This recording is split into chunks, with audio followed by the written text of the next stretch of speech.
يعني انا حطيت سان سكرين النهارده، المفروض اعيد كل قد ايه؟ ساعتين. كل ساعتين. طب فرضا ان انا بعرق كتير، احط ولا ما احطش تاني؟ هستنى الساعتين؟ لا، ما ينفعش تستنى الساعتين. او انا نزلت الميه، ما ينفعش تستنى الساعتين. فالمفروض كل قد ايه؟ من 40. في بعض هتلاقي مكتوب عليه ووتر ريزيستنت. ووتر ريزيستنت يعني ضد الميه. طب ووتر ريزيستنت ده يعني كل 40 دقيقه لازم تعمل ايه؟ تعمل له بيستحمل 40 دقيقه. اكتر من 40 دقيقه خلاص شكرا، انا مش موجود. وفي واحد تاني اسمه الترا ووتر ريزيستنت، يعني ضد الميه قوي. فضد الميه قوي. دقيقة في الميه ولا 40 دقيقة؟ لا، الميه دي كده كده شكرا يعني. دي حاجه تانية. بس انت طبعا ايه، تحاول تعمل ري ابلكيشن، بس احنا كنا فاهمين ان هي ساعتين.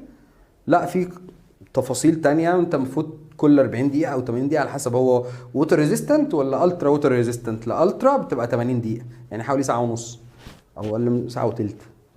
لو ووتر ريزيستنت بس يبقى كل 40 دقيقه. لو انت بتعرق جامد، طبعا العرق خلاص ايه، هيشيل كل حاجه، فبالتالي لازم تعمل ري ابلكيشن.